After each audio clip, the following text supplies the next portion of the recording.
Warahmatullahi wabarakatuh. Alhamdulillah, alhamdulillah, alhamdulillah. Alhamdulillahillazi arsala rasulahu bil huda wa dinil haqqi liyuzhirahu ala dini kullihi walau karihal kafirun walau karihal musyrikun walau karihal muslimun. Subhanaka la ilma lana illa ma 'allamtana innaka antal alimul hakim. Rabbi shrah li sadri wa yassir li amri wahlul 'uqdatam min lisani yafqahu qawli. Alhamdulillah, syukur kepada Allah Subhanahu wa taala. Terima kasih jutaan apresiasi buat pengurusi acara Tuan Haji Syahrudin. Takut senang dia mempersilakan saya tu. Soro itu kan macam kek hotel lah. Dah memang dia pengalaman dia kan.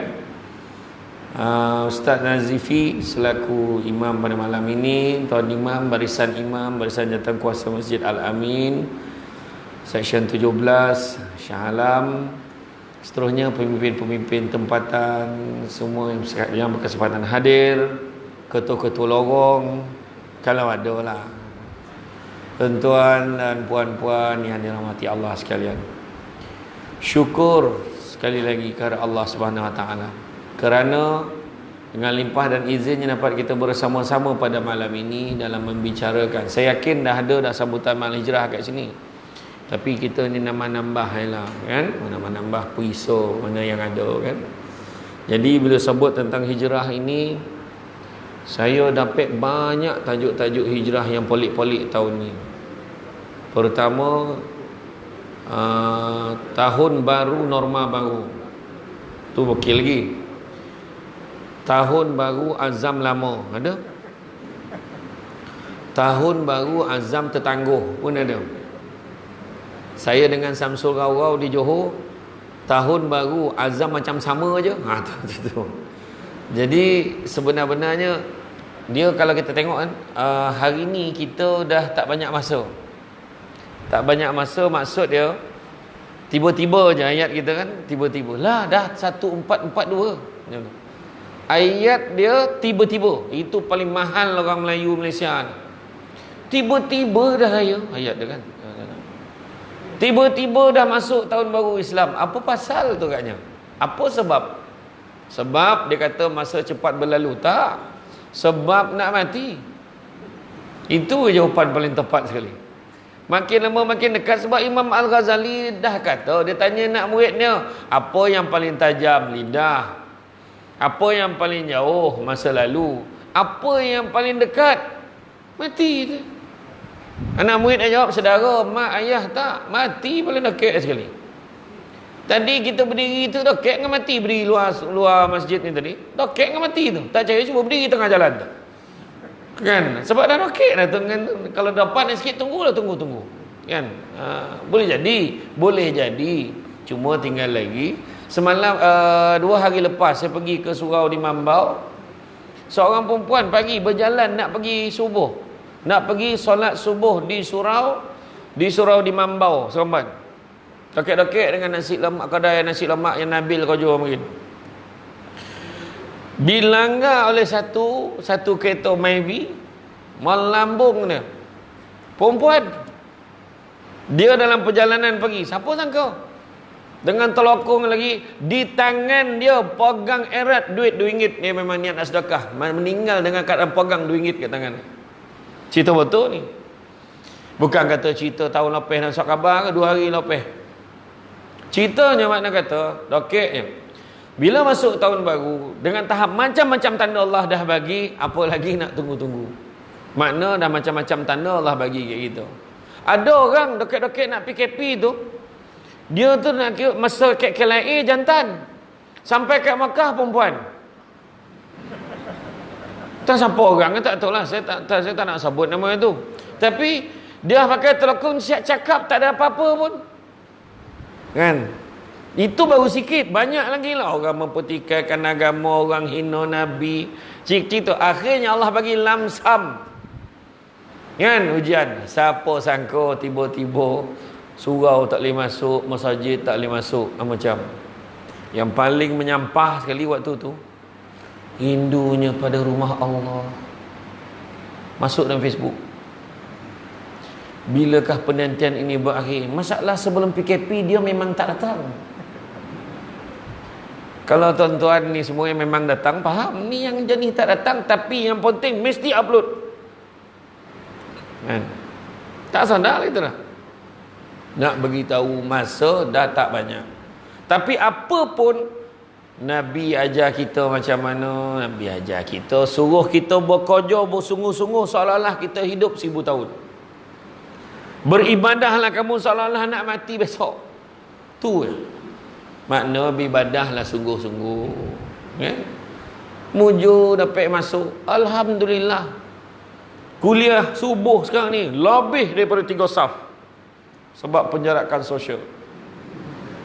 Tu poin dia kan. Jadi makna kata kita ambil. Kata ambil. Jangan kita petikai lah. Tak payah nak SOP dia tak. Kau nak ikut. Jangan sampai timbul fitnah pada agama kita dan masjid kita. Jangan. Kalau rasa cek domam 48 balik. Mengucap siap-siap. Kan macam tu ya. 48 suhu kan. Ya, sekarang jangan main-main. Bila berlaku je wabak coronavirus tu, nak tunjukkan kononnya positifnya 40 hari je paling lama. Nak tentukan dia boleh survive ke tak. Masa tu nak cakap apa? Orang yang exercise hari-hari pun boleh kono. Okey, jantung semua tak ada masalah. Buah pinggang, semua okey dah, cek lah. Kono wabak tak ada, tumbang. Nak cakap apa? Ya? Begitu juga bila dah berlaku wabak tu, tak kira siapa, pangkat besar kecil, tua muda miskin kaya, tak kira. Sampai Cat Giant semua kena beratur. Samsul Debat tak Samsul Debat beratur. Kan? Samsul Debat sambang belakang. Tak mahu dia dah. Lepas tu baru tahu lomeh beratur pakai mask. Akhirnya dapat masuk barang dah habis. Tu dia nak cakap. Masa tu emas 916 jatuh nilai berbanding emas pelitup muka. Yang letak kek muka ni lagi mahal masa tu lah. Baik sekarang dah kontrol RM1 satu. Kan? Sebab nak kena tahu, ada orang tu dia dah pakai di Jomo tak ada maksud dia kan pakai sekali je, esok tu tukar lain. Kan? Kalau kain tu mesti lebih daripada 2 lapis. 2 lapis kena pakai. Kena tahu. Bila berosin, kalau tak ada tisu, tak ada apa, berosin macam mana kek siku. Baru saya tahu. Kek siku arahan. Ini daripada dulu perangai berosin arah kek muka orang. Apa pesen ni pun tak tahu. Ubah kan. Norma baru. Tu Tuhan nak tunjuk kat kita sebenarnya. Macam mana rasa masjid tak boleh pergi? Baru tahu rasa nak pergi. Sebab dah rasa-rasa lain macam. Sebab saya waktu diisytiharkan PKP tu, dekat Soman saya ada rakaman Kek Puchong. Rakaman iklan tentang COVID-19 ni, macam mana cara nak pakai hand sanitizer lah apa semua. Pergi rakaman, dia kata rakaman 11 malam. Dalam pukul 8 malam rakaman. Saya pun pergilah keluar, baru tahu lain macam, golap. Yalah dah maghrib, golap lah. Tapi keadaan dia punya mondong tu sunyi, highway tak ada kereta, boleh golek gelantang. Tak ada apa. Lain macam rasa. Masa tu terasa macam tak apa bondo nak turun pada langit, terasa macam tu.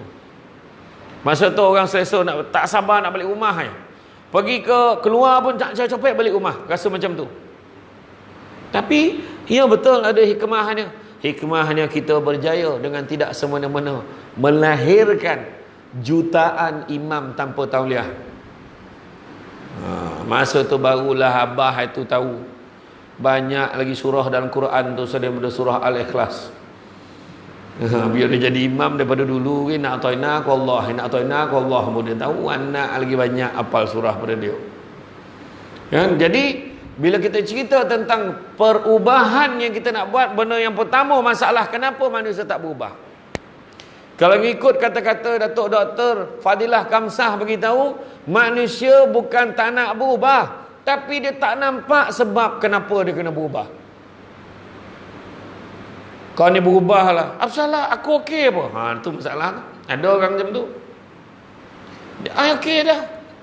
Aku rasa aku paling baik sekali dalam ni. Wah, macam tu kan. Payah orang tu. Sentiasa ada ruang. Mesti ada ruangnya untuk memperbaiki diri kita. Jadi apa-apa pun nak mengubah diri kita, kita kena tengok dulu status quo kita. Kita kat mana? Baru kita tahu kita nak ubah apa. Aku ni selama ni okey kot, buat ibadah ni okey, cuma aku ni tak campur orang. Kenalah ubah. Habis segala kenduri dia datang, yang tak ajak apa dia datang. Jangan macam tu. Kan? Aku dulu datang rumah orang, datang, tapi aku ni datang melenggang, lepas ni datang mesti bawa sumbangan sikit. Macam tu. Ubah. Oh, kita nampak. Aku nak kurangkan berat badan aku. Contoh. Dia pun tu. Jadi orang tanya, berat badan kau berapa sekarang? Entahlah, tak perasan dalam 90 ke 80 macam tu lah. Jadi macam mana nak berubah kalau kita tak tahu status kita kat mana? Berat kau berapa sekarang? Berat sekarang 120. Kau nak kurangkan berapa? Dapat sekilo dia lah. Tu baik tak payahlah macam tu kan. Jadi makna kata mestilah ada signifikannya, kesan perubahan tu. Tapi memang ia juga Nabi pesan, aku paling suka umatku beribadah walaupun sedikit tapi berterusan. Makna perubahan kita buat sikit-sikit, tapi bukanlah manusia sikit tu hari ni aku semain subuh dulu. Bukan macam tu. Kalau kita dulu tinggal solat, kita ubah diri kita menjadi daripada tak solat jadi yang bersolat. Kalau dulu solat tapi solat selalu tinggal-tinggal, tak ada tinggal solat lagi dah. Dulu dah solat dah tapi selalu lambik-lambik. Sekarang solat awal waktu. Kan? Dia ada 3 jenis cahaya kalau orang solat ni. Pertama, cahaya bintang bergemerlapan. Kedua, cahaya bulan. Yang ketiga, cahaya matahari. Mana paling tarik sekali? Matahari lah. Yang kedua, bulan. Yang paling yang tak berapa torang antara yang tidak tengok baru nampak, bintang. Jadi yang bintang ni macam mana? Yang bintang ini bila masuk waktu, bila bila dah dengar tak, yang berbintang bergemerlapan ni dengar je azan, dia tahu pergi semayang. Dengar je azan, dia tahu pergi semayang. Itu bintang level itu. Kategori yang kedua iaitu bulan. Bulan ni dia datang pada waktu azan, dia dah ada dekat situ. Tapi kalau yang matahari tu, sebelum waktu azan tu dia dah ada ibadah lain dia buat. Sebelum masuk dah waktu tu, mana dia dah ready dah. Sembahyang Zuhur pukul 1, pukul 11, pukul 12 dia dah ada dah. Mengaji dia pun semua dulu, baru dia dah ready. Dah kajak lagi azan tu masuk. Jadi kita nak bintang ke, nak bulan ke, nak matahari, tanya level kita mana. Sekarang ni kat mana? Sekarang ni bintang pun tak ada tu. Jadi macam mana? Qajar bintang dulu. Ini dengan azan Allahu Akbar. Nanti dulu Qajar Laila. Tengok drama aku 7 hari mencintaiku 2. Saya tak tengok lah, tapi Azah jahat emak leha tu saya tahu macam tu lah. Saya dengar macam tu lah. Jadi apa level kita kat mana? Barulah kita tahu. Bila kita tahu, baru tahu nak ubah yang mana, nak ubah ke tahap mana. Kan? Jadi hijrah yang sebenar-benarnya kita kena tahu status kita. Hijrah yang sebenar bukan hanya bermaksud mengingati tarikh 1 Muharram, akan tetapi hijrah terbaik adalah perubahan daripada keburukan kepada kebaikan dalam setiap sudut kehidupan. Nabi sebut tidak ada lagi hijrah selepas Fathu Makkah, tak ada. Tak ada ni dah. Yang ada cuma niat dan jihad. Tu Nabi sebut. Niat jadi hal. Rupa-rupa niat pun jadi hal. Alangkah ruginya kalau kita tidak berniat. Tiap-tiap tahun tanya, kalau tak niat puasa sah tak? Tanya itu. Memang sah tapi pahala kau kurang lah. Niat selagi teringat niat nak puasa, niat nak puasa. Tu ya, apa susah? Kan tanya itu. Soalan yang sama. Kau tak hidung batal tak? Tanya itu. Soalan yang sama tiap-tiap tahun, mengharapkan jawapan berbeza. Itu masalah tu. Jadi makna kata niat ni penting. Inna a'malu bin niat. Dalam peristiwa hijrah itu sabda Nabi beritahu Setiap amal pekerjaan bermula dengan niat. Wa man kanat hijratuhu ila dunya au amaratin yankihuha fa hijratuhu ila ma hajara ilaih. Barang siapa yang berhijrah kerana dunia atau kerana wanita yang dinikahinya, niat tu. Kan? Fajratuhu ila ma hajara ilaih. Maka hijrah dia tu nilai dia kan sesuai dengan apa yang dituju. Kenapa kau sembahyang maghrib malam ni? YB datang. Kan YB tak nampak dan maka dia dapat YB nampak dia. Tu dia dapat. Dah dia nak tu. Usalli ni. Sahaja aku sembahyang subuh 2 rakaat sebab mak mentua aku ada kat rumah. Contoh.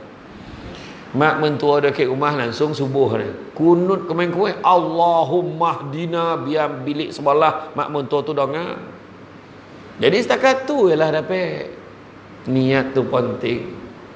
Jadi niat kita nak ubah ni macam mana? Tu sebab orang rugi kalau kerja 50-60 tahun tapi lupa untuk menetapkan niat dalam hatinya buat sesuatu itu kerana Allah.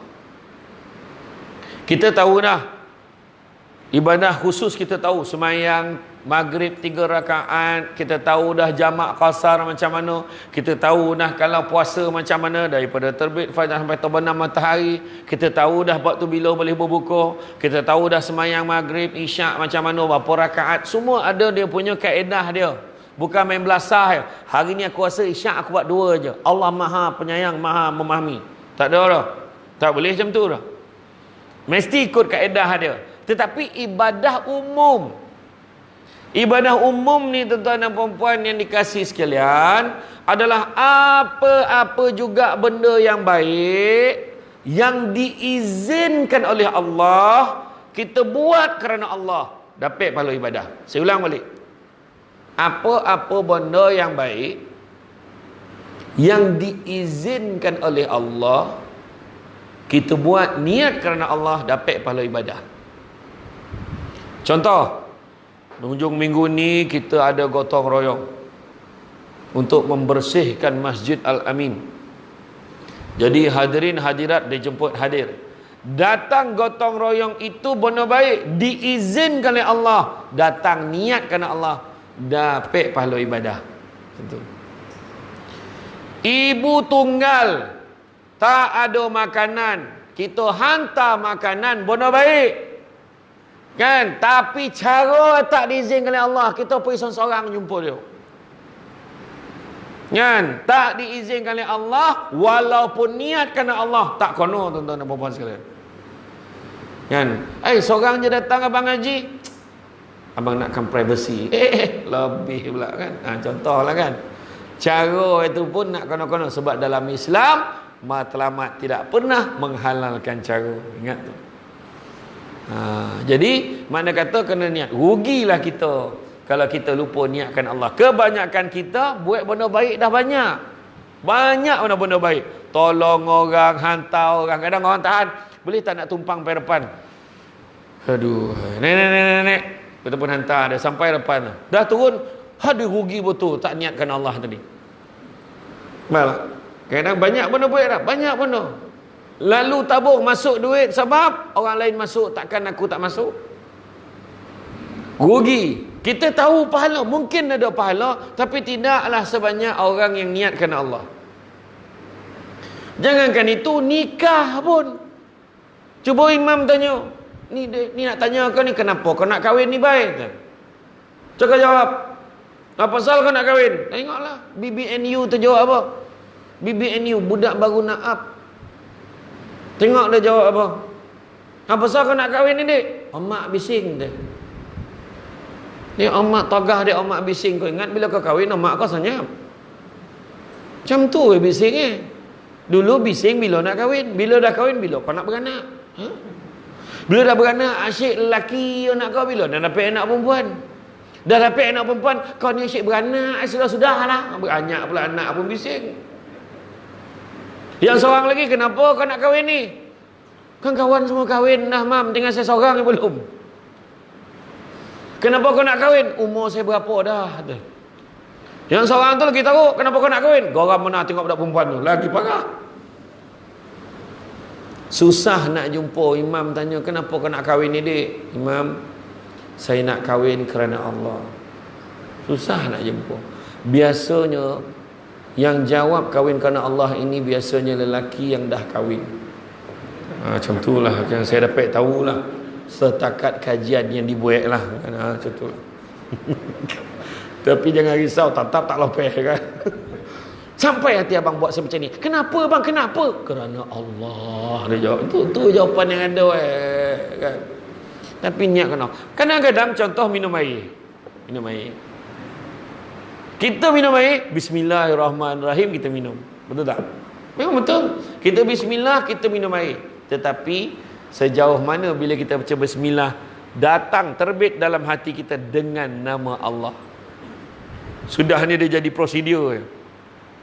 Assalamualaikum, salam. Sedangkan bagi salam, jawab salam memang ada. Tapi berapa ramai yang bagi salam, jawab salam hadir dalam hatinya, mendoakan salam sejahtera ke atas kamu? Berapa ramai? Tak ada. Assalamualaikum, salam. Macam tu je, prosedur. Kan, jadi mungkin dapat poin, dapat markah lah, dapat markah jawab, tapi markah faham tak dapat. Ya. Jadi apa beza kita dengan burung kakak tua? Burung kakak tua tu diajar bagi salam pun laju. Assalamualaikum, Assalamualaikum, Nabi salam. Kita pun panik lah jawab salam. Aku kotuk pula burung ni kang. Salam, salam, salam. Memang sebab dia tak faham. Kalau kita lah tak faham, kita dengan burung kakak tua tu sama lah. Malahan kalau kakak tua tu faham, lagi teruk kita pada burung kakak tua tu. Ya. Banyak lagi sebenarnya. Kalau orang tengok aspirasi perkara ni, perubahan yang kita nak buat ni, benda-benda yang kita nampak kecil, tapi itulah basic dia. Niat kita, hati kita hadir macam mana.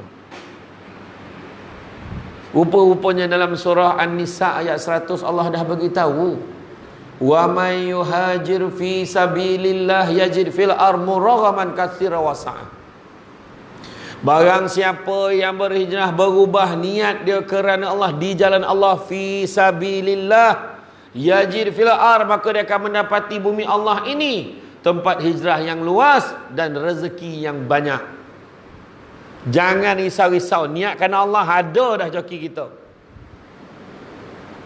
Manusia selalu sebut 3 perkara tapi buat 3 perkara, tuan-tuan dan puan-puan sekalian.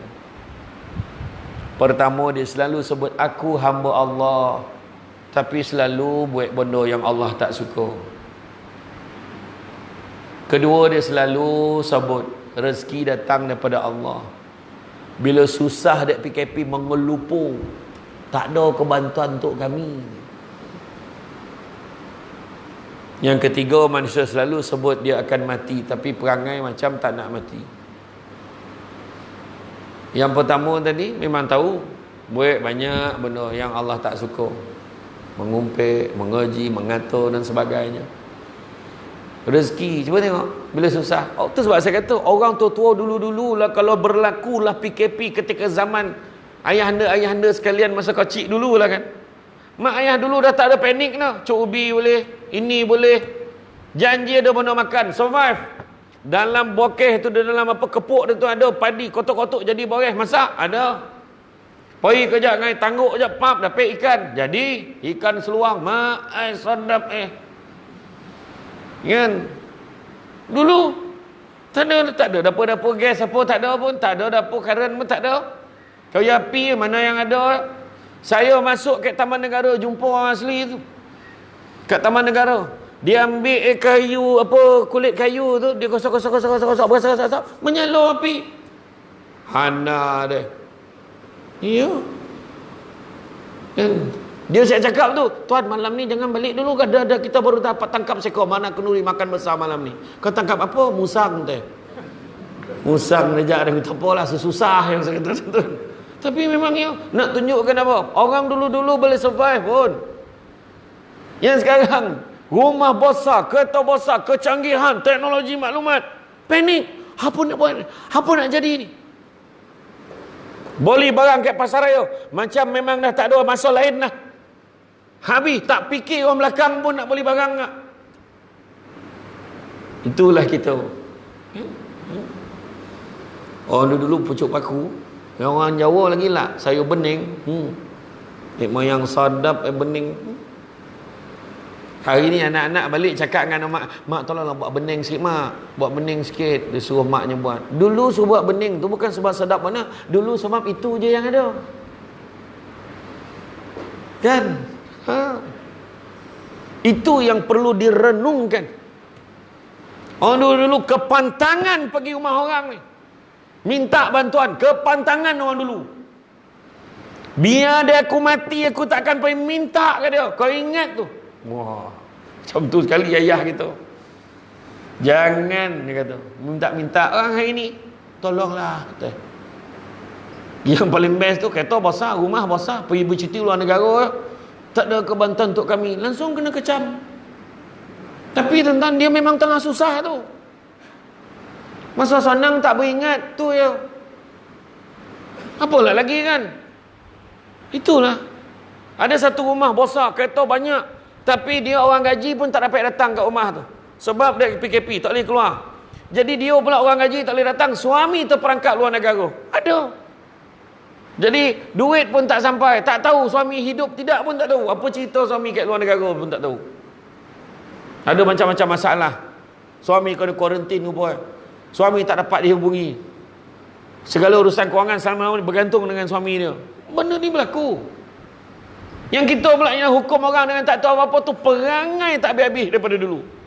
Tengok, ni memang tak berguna ni apa semua. Ni orang tu memang susah. Tak kira lah perkadaannya. Kenapa kita nak menuduh macam kita buat kerja Allah Ta'ala macam kita tahu apa berlaku kat dia. Baru ni, ambil gambar seorang lelaki. Tengah apa ni? Tengok, inilah dia kereta yang melanggar motor ni sampai aksiden. Keluar viral. Aksiden, tak berguna. Tolong reportkan, tolong laporkan kepada pihak berkuasa. Rupa-rupanya kereta tu berhenti. Tolong orang tu aksiden, langgar divider. Sebab apa? Perangai tak habis-habis, berlumba-lumba nak jadi nombor satu.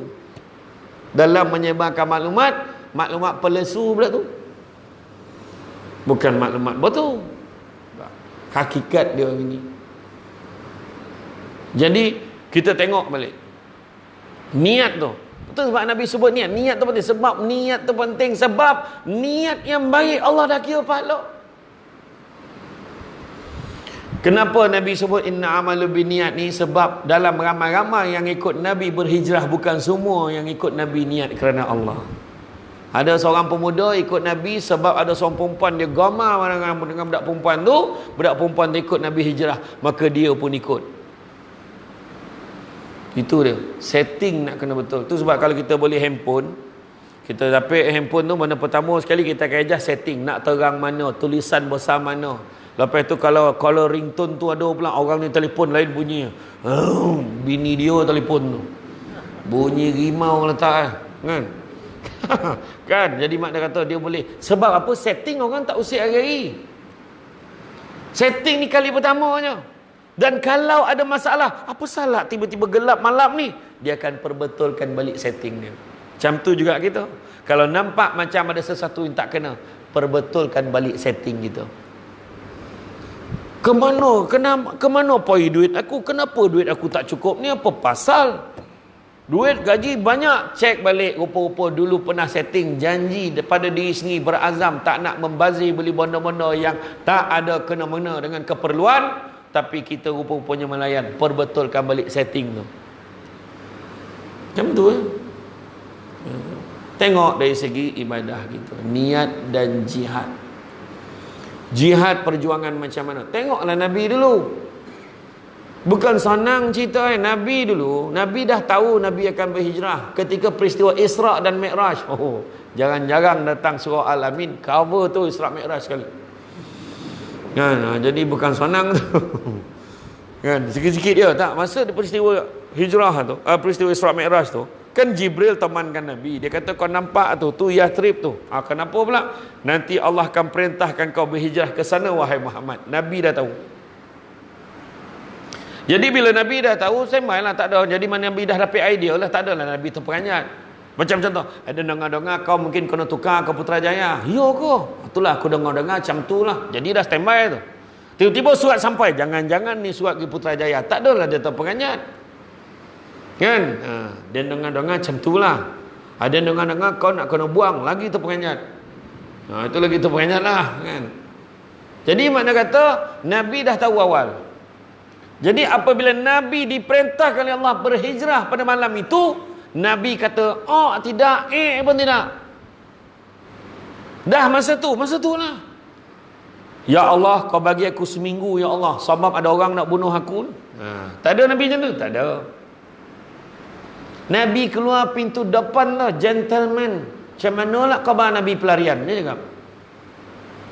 Nabi keluar menghadap tentera kafir Quraisy tu. Cuma dia orang tak nampak. Yakin bantuan Allah.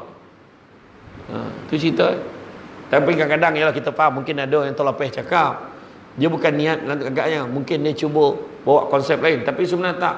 Nabi bukan lagi. Nabi keluar pergi menghadap tentera kafir Quraisy. Nabi siap ambil pasir tu letak kat kepala tentera-tentera tu. Sambil baca waja'alna min baini aydihim saddan wa min khalfihim saddan fa asyainahum fahum la yubsirun. Dia bina-bina tembok-tembok di hadapan, dia bina tembok-tembok di belakang dan dia tengok tapi tak nampak. Tu yang ada ustaz tu cakap, baca ayat ni kalau nak elak speed trap. Sebelum masuk highway baca. Kono jugalah ustaz. Maknanya polis tu sebelum pasang kamera dia dah baca dulu. Dia nampak kita tak nampak dia. Jadi Nabi keluar. Waktu Nabi keluar tu ada seorang yang berbangsa Quraisy ni. Dia kata, tu Muhammad dah lalu kau tak nampak ke? Mana ada? Iyo dia nampak, kalau tak pasir ke kepala takkan ke buta ni. Mana ada? Kau nampak ke tak? Kau nampak tak? Kau pergi tinyau. Yang seorang tu pergi tinyau. Elok dia tidur dalam tu, memandai orang ni. Wahal yang kat dalam tu Sayyidina Ali tu pun Nabi minta ganti seronok. Ya Allah, seronok waktu dapat ganti Nabi, ganti tidur. Cuba kalau kita, kau tolong ganti aku boleh tak? Ada orang nak bunuh aku ni, kau baik-baik tidur, kau nanya kau aku, agak-agak sanggup tak? Kalau kita jawab macam ni lah, kau nak mampu seseorang. Kalau kita lah. Tapi dek Nabi tu biar dia mati pun sanggup. Nampak tak? Macam tu. Bila dah siang terdapat tahu Ali, Saidina Ali, Asma binti Abu Bakar, dua-dua kena tempeleng, kena tampar depan orang. Tak cerita, tak tahu. Tu bukan senang tu cerita. Hijrah itu perjuangan kan. Tu dia. Memang iya pun. Perjuangan, pengorbanan. Siapa dah pergi umrah, pergi haji, kita naik bas kan kita tinggal kat luar tu, mesti terfikir Makkah ke Madinah, Madinah ke Makkah. Kita dalam monong-monong tengok macam mana lah Nabi hijrah dulu ni. Kita yang naik bas tu pun berapa jam lagi sampai tu. Nabi jalan kaki. Agak-agak ada tak tanya? Janganlah kau tanya. Kan? Ada. Malahan Nabi jalan bukan ikut jalan yang kita nampak tu. Nabi berjalan mengikuti jalan yang tidak biasa dilalui oleh manusia biasa. Tu dia. Kadang-kadang kalau kita naik bas kan, pergi umrah dia, pergi Makkah, pergi Madinah, pergi Makkah. Kalau yang pakai ihram pergi Makkah lah, menuju ke Makkah. Kadang dah terlalap tu, terasa macam dah tak ada apa-apa. Jaga lah, ya Allah, ada lagi. Terasa macam tu lah. Dek ringan dengan kain tu dah. Tu dia. Nak cerita kan, hijrah ni bukan senang. Nabi bolehnya, Burak come here. Panggil Burak datang. Zoom sampai ke Kuba. Tapi mana ibrah dia? Nabi bersusah bersama-sama dengan umat dia yang ramai-ramai yang nak pergi tu. Jom kita pergi. Bana pertama cari masjid. Bana pertama bina Masjid Kuba. Tu sebab bila penduduk taman ni sampai membincangkan tentang masjid, yes, itulah dia yang Nabi anjurkan kat kita. Macam mana kita nak buat? Masjid kita nak buat apa lagi? Apa kita nak buat? Tu pesanan tu tadi. Jangan sampai blackout lagi. Segala-gala nak dibuka. Aircon buka, kipas monobut, apa masalah? Kan? Jadi saya pun tak tahu ni sejuk sebab apa. Kipas ke apa kan? Tu kan yang apa ni? Pintu pula yang hidroliknya yang pump. Tu macam tu. Saya tengok kek Senawang Somban tu, dia pakai botol air. Dia kek jadi borek, zap, dia tutup. Sebab dia borek botol tu kan. Macam tu. Lagi sonang rupanya. Ada cara murah rupanya. Kan? Tapi tuan-tuan kan pandang yang come on lah, kita orang Shah Alam, okey? Macam tu lah ayat kan. Tapi itulah dia. Jihad bukan senang. Perjuangan ni bukan senang. Pertama, perjuangan kita untuk membentuk diri kita mencintai Allah Subhanahu Wa Taala. Sayang ya Allah Maha Pengasih, Allah Maha Penyayang. Allah sayangkan kita untuk sebab kita duduk ke Malaysia. Dia Allah sayangkan kita duduk ke Shah Alam.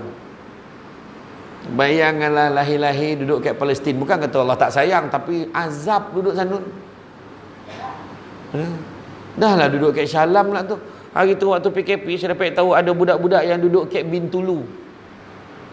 Nak buat homework pun ada satu telefon dalam rumah tu, ayah bawa merantau masuk hutan belantara, naik kawasan bukit tinggi kat situ baru ada signal.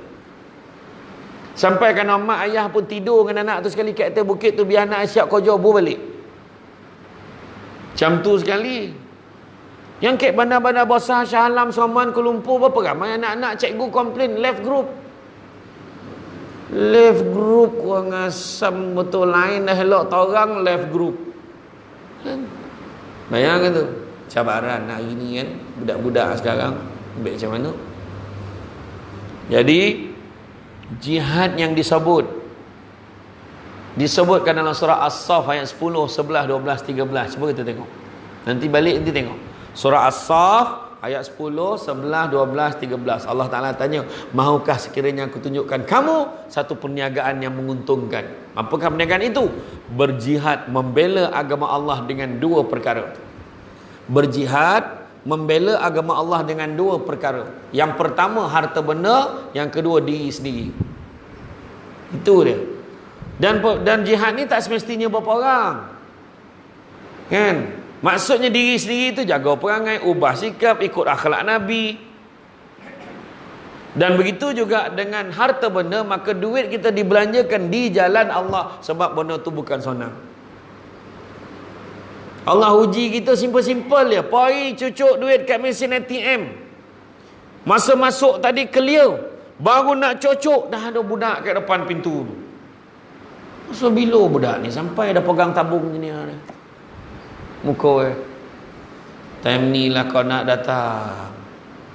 Cucuk duit balance tinggal RM50 pula tu. Sudah. Keluarlah skoping nak bagi kau tidak.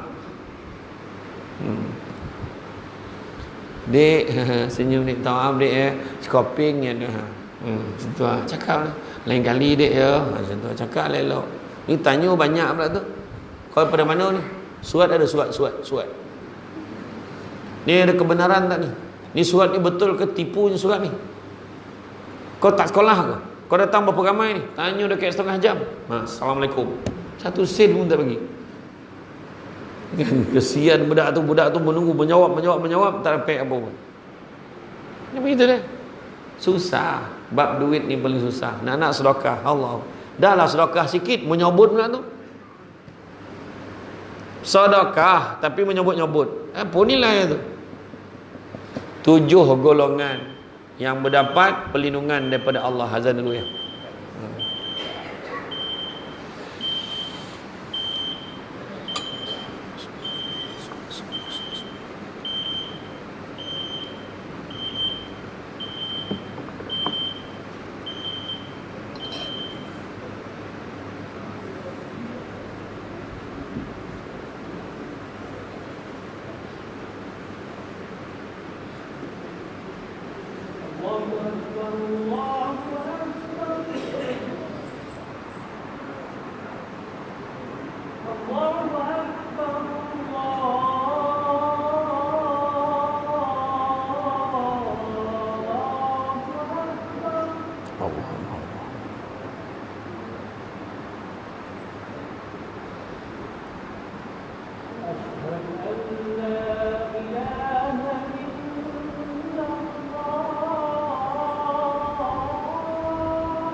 Allah.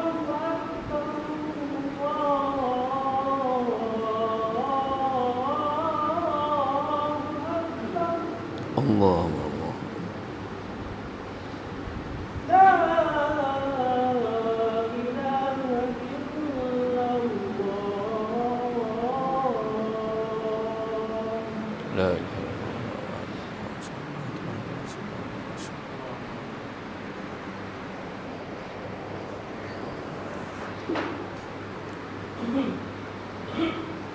Okey, kita sambung ya.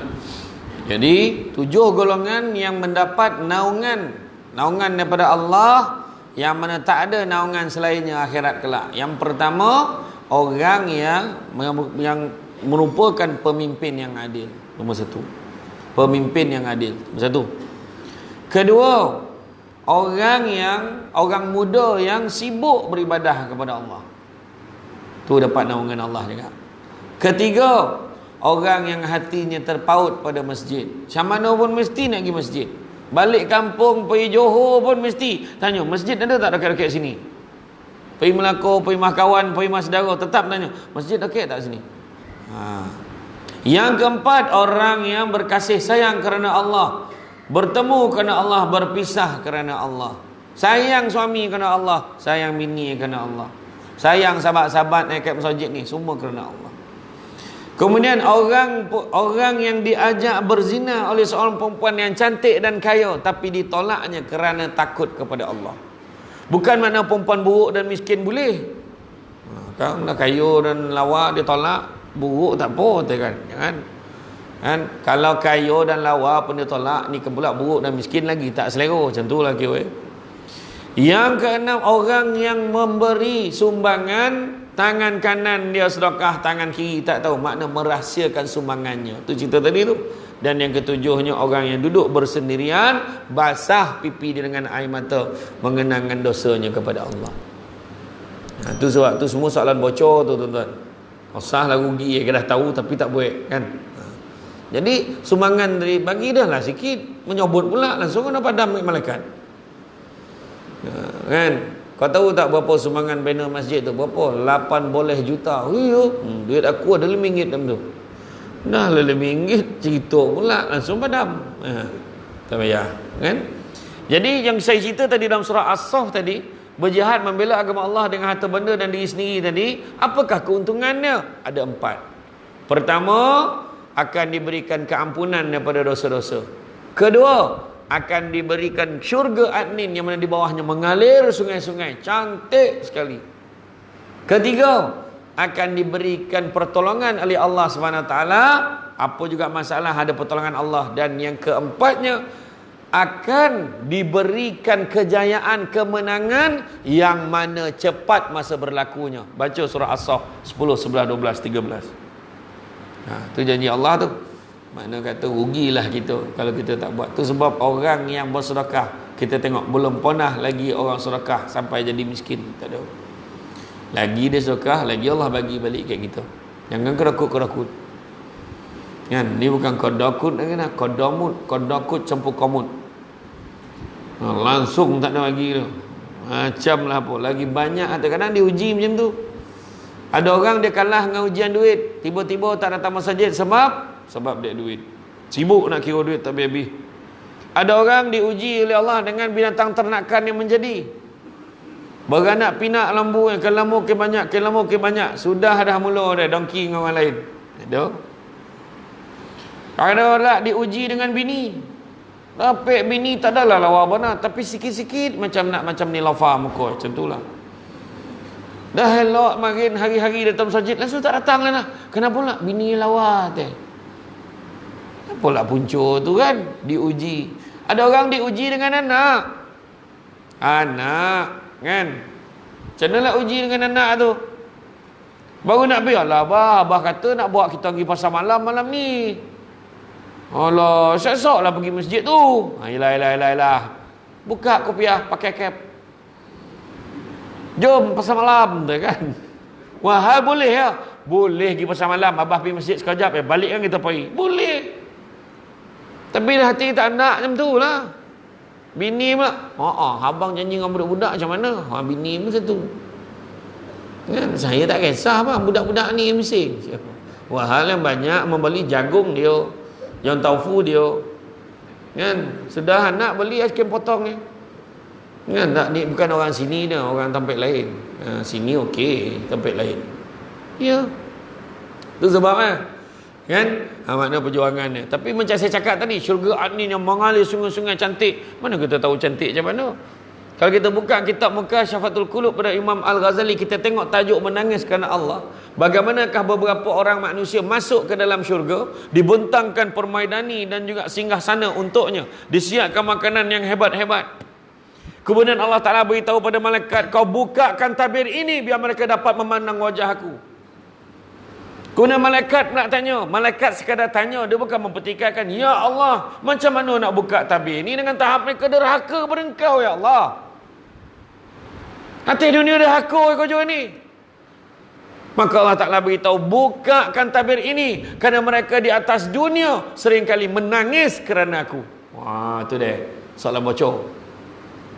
Malam kan menangis, orang perempuan berhentilah menangis sebab drama Korea. Menangis kerana jantan pun tak ada faedah dia. Menangis kerana Allah ada faedah. Menangis kerana Allah. Kalau menangis kerana suami tu, ya Allah, kau bukakanlah hati suamiku, mudah-mudahan dia semayang, ya Allah. Aku nak risau, ya Allah, dia period sepanjang tahun, ya Allah. Contoh ada kawan. Jadi dalam hal ni tadi, so buka tabir tadi, bila malaikat buka tabir ke semua manusia yang nampak Allah langsung sujud, Allah Ta'ala kata, bangun semua, sesungguhnya ini bukan tempat beramal, ini bukan tempat bersujud, bangun. Apakah kamu tidak rela kepada aku? Allah Ta'ala tanya. Jadi bila semua bangun jawab, ya Allah, mana mungkin kami tidak rela kepadamu, ya Allah. Kau memberikan sesuatu yang tak pernah ternampak dek mata, tak pernah terdengar kek telinga, tak pernah terbayang kek hati, punya hebat dan dahsyatnya syurga tu. Walau macam mana hebat pun producer panggil Steven Spielberg nak buat Paradise punya filem pun takkan dapat dah. Macam tu lah hebat. Jadi itu sebab kita nak kerja ni, nak kerja dunia ke nak kerja akhirat. Tu sebab kita dalam hidup kita ni, kalau cerita banyak kan tak cukup masa. Tapi penghijrahan yang pertama kita nak buat daripada buruk kepada baik.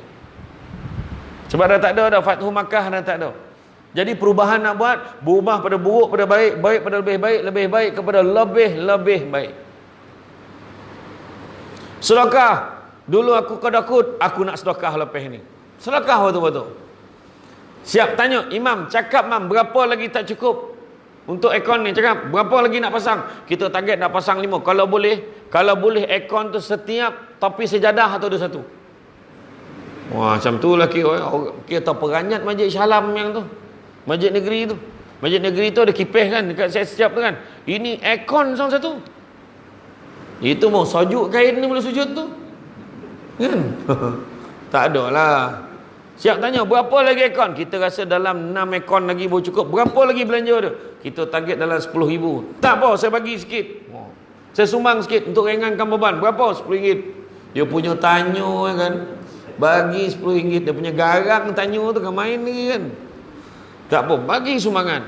Sebab sedekah ini pertama mengkayakan hati walaupun miskin rasa kaya. Kedua, membersihkan harta walaupun sikit rasa cukup. Ketiga, memanjangkan usia. Tu sebab orang dulu rajin sedekah umur panjang-panjang. Dan yang keempatnya, melancarkan rezeki. Tu deh. Kan? Jadi berubahlah kita, buruk pada baik, baik kepada baik. Kedua, hijrah yang kita nak buat adalah hijrah niat kita. Setting kita, perbetulkan balik niat kita. Aku nak pergi masjid.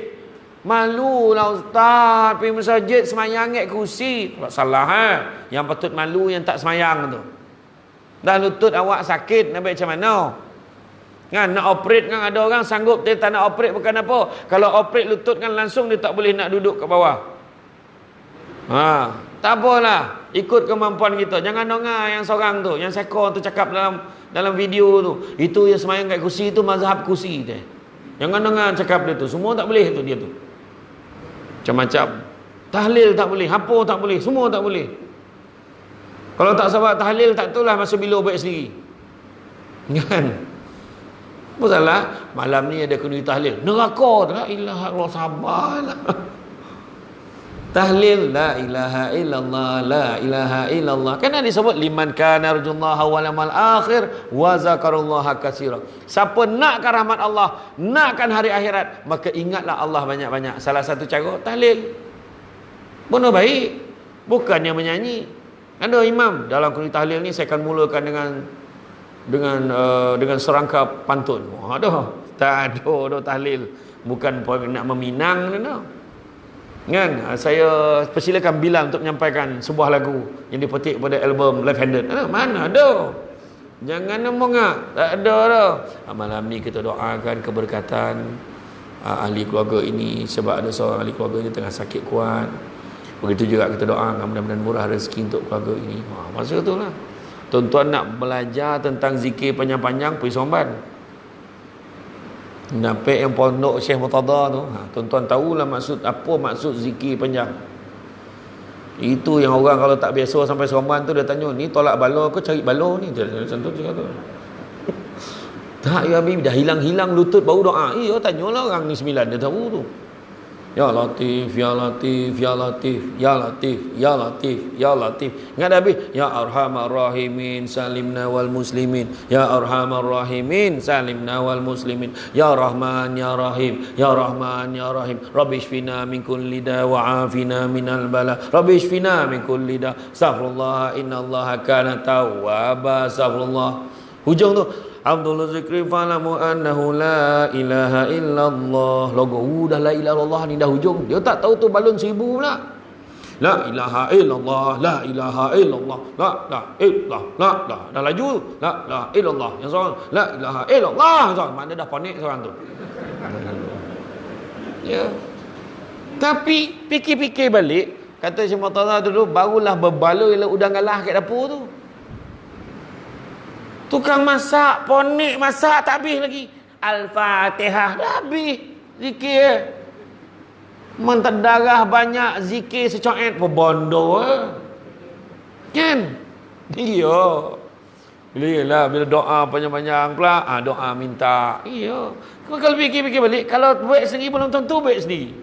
Biar dia, kita ponik pun tak apalah. Semua pahala tu. Pahala. Macam ni akan datang dengan majlis ilmu kan? Ada yang dah ponek-ponek kaki melunjur, tak ada masalah. Allah Ta'ala bagi markah tu. Kita sampai ponek-ponek duduk pun tunggu lagi, tak balik dah. Pahala semua beza-beza. Mana sama orang duduk tengah dengan orang bersandar kat dinding? Mana sama? Ni contoh tak payahlah beralih, ni contoh tau. Saya bagi perumpamaan. Beralih pula dia, ni contoh. Kawan tu bengkak, rasa tiang tu aku punya tu. Dia lah dah booking dulu tu kan. Contoh lah, gurau. Tapi memang ya. Kan? Jadi penghijrahan kita, niat kita, perbetulkan niat kita balik. Sedekah, kan? Sedekah kerana Allah. Kan? Dan yang keempatnya kelebihan sedekah, melancarkan rezeki. Ada je rezeki masuk. Dapat anak komba 3. Tu dia. Kan? Komba 3 dengan nama amak komba. Tu lagi parah joki tu. Perempuan marah waktu cerita ni. Tak gurau ya kak, ya gurau ya. Betul. Ada joki, anak pandai pula tu. Nampak mama, masya-Allah, mama lah, mana ada mak. Ni mama tak dapat bagi belanja banyak, mama bagi RM1 je. Tak apalah mama, RM1 ni alung simpan dalam tabung, alung puasa ni. Allahu akbar. Sajuk apa perempuan? Sajuk apa? Tak habis paut. Sajuk hati. Sajuk paut tu kambung tu. Kami paut dia fikir kan. Sajuk hati. Lepas tu anak pula balik pada sekolah, tunjuk pula result pekso bagus. Allah sajuk hati lagi. Nampak? Kemudian hijrah akhlak, ubah perangai kita. Akhlak yang terbaik ikut siapa? Laqad kana lakum fi Rasulillahi uswatun hasanah. Sungguhnya pada diri Rasulullah tu contoh ikutan terbaik, ikut itu saja. Kemudian hijrah ilmu. Maknanya daripada tak tahu kono belajar. Kan? Sebab apa? Nak mencapai kesempurnaan ibadah sendiri, nombor 1 mesti ilmu. Ada 3 lagi cara nak mencapai kesempurnaan ibadah, tapi tak sampai malam ni. Makna kono panggil lagi. Macam tu poin yang nak disampaikan sebenarnya. Aduh, Sampai. Kemudian hijrah jemaah, persekitaran. Hijrah. Kalau kita tengok keadaan itu tidak baik untuk kita, berhijrahlah walaupun kos dia tinggi. Contoh, duduk kawasan ni, alamak jauh pada surau, jauh pada masjid, taman ni tak ada, aku kena pindah daripada sini. Pindah. Persekitaran kita. Kalau kawan-kawan kita semua jenis yang menyahanam dengan dia, tak ada yang mengajak pergi ke syurga tu, neraka semua hijrah persekitaran, tukar persekitaran kita, carikan kawan yang pergi Masjid Al-Amin Seksyen 17. Ya. Duduk dengan geng-geng Seksyen 17 ni saya dengar, memang garanti lepas semayang isyak belanja makan. Memang baik-baik lah kau. Ya. Itu yang saya tak boleh lebih ke 9 tu. Kan? Iya, tapi makna kata environment tu kena tukar. Dah environment yang macam tu, kawan-kawan jenis gila nombor. Boleh pula lepas semayang tu ataupun lepas isyak mula duduk semua. Kau dah tak nombor-nombor yang kau cai-cai boleh naik ni. Bincang tu. Dia kalau dah gila nombor ni payah tu. Yang seorang tu anak kau berapa orang dah? 3 kau, 5 kau, belum ada rezeki lagi kau, baru 2, 3, 5, 0, 2. Jadi itu baru tanya anak tu. Kan?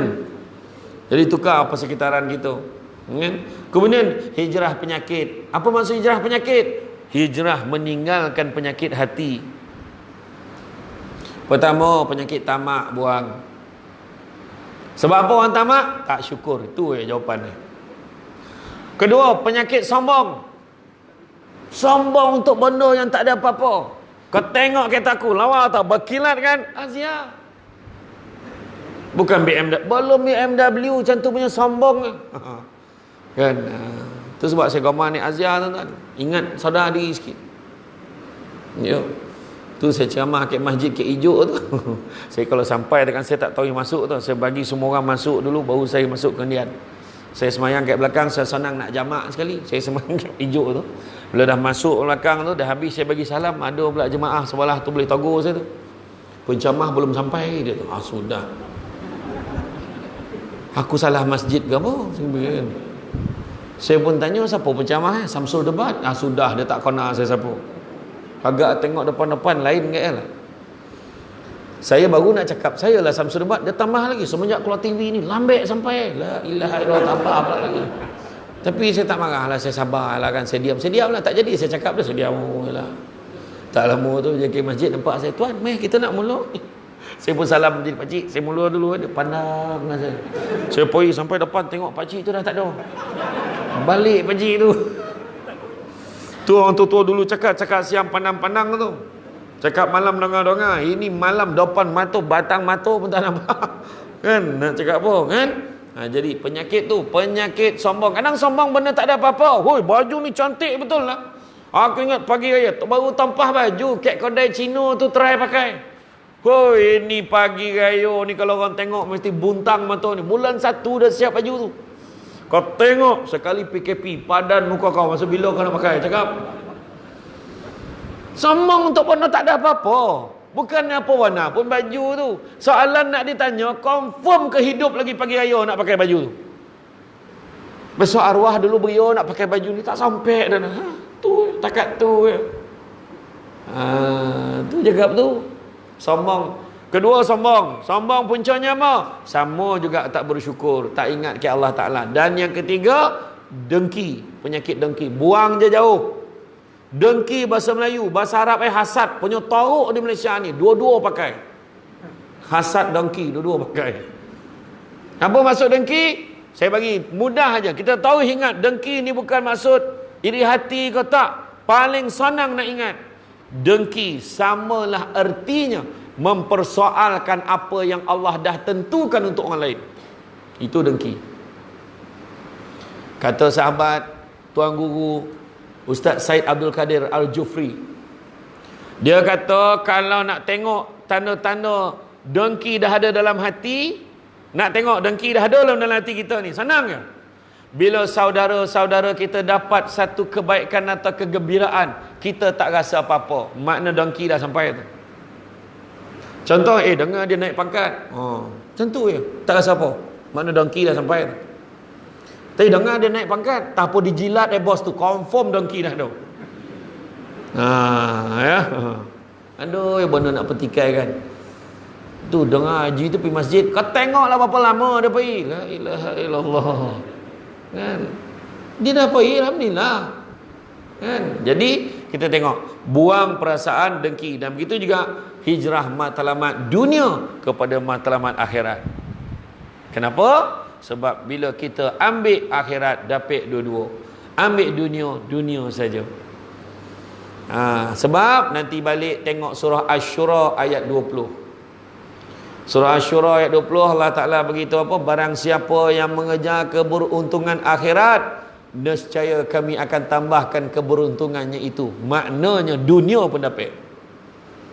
Tetapi barang siapa yang mengejar keberuntungan dunia, nescaya kami akan berikan sebahagian saja daripada keberuntungan dunia itu, malahan tidak akan pernah ada di dalam hatinya sedikit pun perasaan bahagia.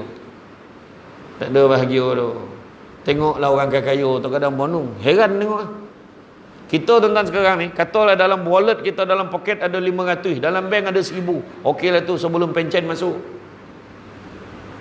Ada orang tu garu-garu kepala, kau kenapa? Dalam bank tinggal 10 juta. Tak ke rasa nak bunuh kawan tu? Sebab dia dah biasa setiap bulan 100 juta, 1 juta. Sekali tinggal 10 juta tu tengah susah bona tu kat dia. Benda tu tak heran tuan-tuan.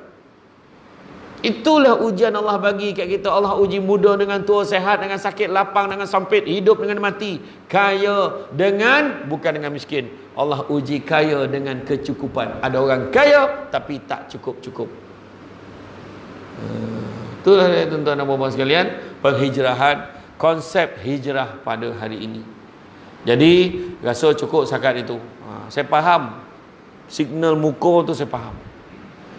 Dah bergalih-galih, tompek duduk, kaki kejap melunjuk, kejap lurus, kejap bengkok tu, makna memang suruh habis kan tu. Kan kita belum isyak ni, lama lah dia ceramah kan. Tapi tentang yang tajuk tadi tu lain kali lah, ya. Kau tu kurang-kurang seekor lembu, seekor kambing kan. Tak adalah gurau ya. Dan insya-Allah di lain kesempatan kita bertemu lagi. Ucapkan terima kasih banyak di atas kesudian semua, seronok mana. Saya marin dulu kawasan ni biasa. Kan, rumah saya pun belajar kat sini dulu kan.